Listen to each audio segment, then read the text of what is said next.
വീണ്ടും വരുന്നവനായ യേശുക്രിസ്തുവിൻ്റെ നാമത്തിൽ ഏവർക്കും സ്നേഹവന്ദനം. ഞാൻ യഹോവയെ എല്ലാ കാലത്തും വാഴ്ത്തും, അവൻ്റെ സ്തുതി എപ്പോഴും എൻ്റെ നാവിന്മേലിരിക്കും എന്ന് സങ്കീർത്തനക്കാരനോട് ചേർന്ന് പറഞ്ഞുകൊണ്ട് ഈ ദിവസം നമുക്ക് ആരംഭിക്കാം. ഇന്നത്തെ നമ്മുടെ വായന ഭാഗം സങ്കീർത്തനങ്ങൾ 58 മുതൽ 60 വരെ.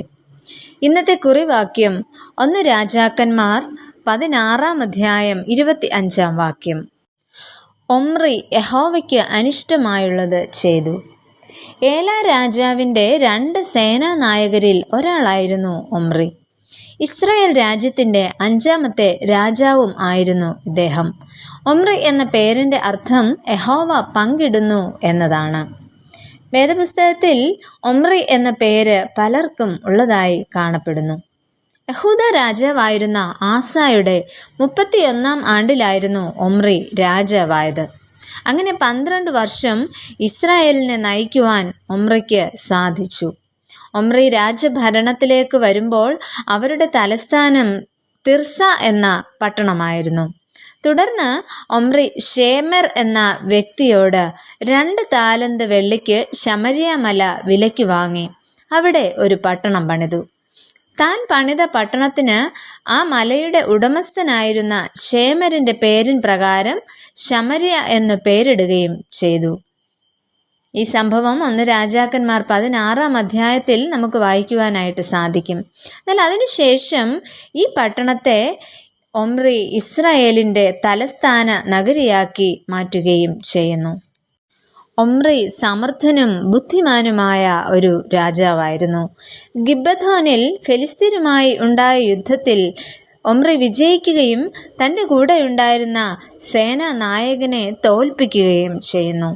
ഒമ്രി കിഴക്ക് മോവാബിനെ കീഴടക്കുകയും ദീർഘവർഷങ്ങൾ തൻ്റെ അധികാരത്തിന് കീഴാക്കി വയ്ക്കുകയും ചെയ്യുന്നു. അങ്ങനെ ഒമ്രി ധീരനായ ഒരു പരാക്രമശാലിയായിരുന്നെങ്കിലും ഒമ്രിയെക്കുറിച്ച് തിരുവചനം പറയുന്നത് ഇപ്രകാരമാണ്: ഒമ്രി യഹോവയ്ക്ക് അനിഷ്ടമായുള്ളത് ചെയ്തു, തനിക്ക് മുമ്പുണ്ടായിരുന്ന എല്ലാവരെക്കാളും അധികം ദോഷം പ്രവർത്തിച്ചു.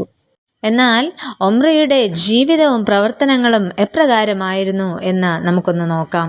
ഒമ്രി തനിക്ക് മുമ്പ് ഉണ്ടായിരുന്ന എല്ലാ രാജാക്കന്മാരെക്കാളും അധികം ദോഷം പ്രവർത്തിച്ചു എന്ന് കാണുന്നു.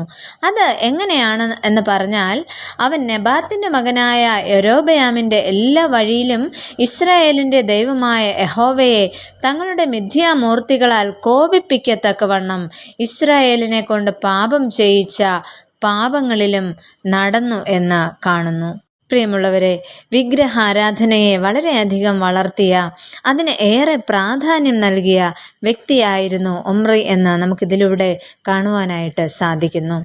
എന്നാൽ തൻ്റെ പിതാക്കന്മാരെ പോലെ നിദ്ര പ്രാപിക്കുകയും ശമര്യയിൽ ഒമ്രിയെ അടക്കം ചെയ്യുകയും ചെയ്യുന്നു.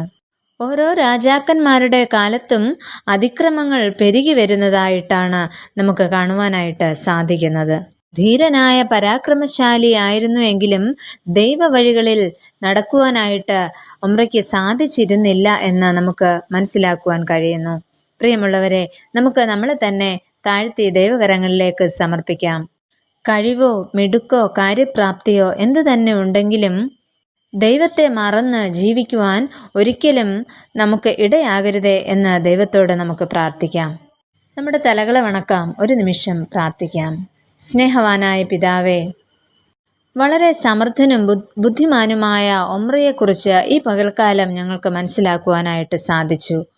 എന്നാൽ ദൈവവഴിയിൽ നടക്കുവാൻ അദ്ദേഹത്തിന് സാധിച്ചില്ല. ഞങ്ങളെ തന്നെ പൂർണ്ണമായി അവിടുത്തെ കരങ്ങളിലേക്ക് സമർപ്പിക്കുന്നു. ദൈവവഴിയിൽ നടക്കുവാൻ, ദൈവത്തിന് പ്രസാദകരമായത് ചെയ്യുവാൻ ഞങ്ങളെ ഇടയാക്കണമേ. ആമേൻ.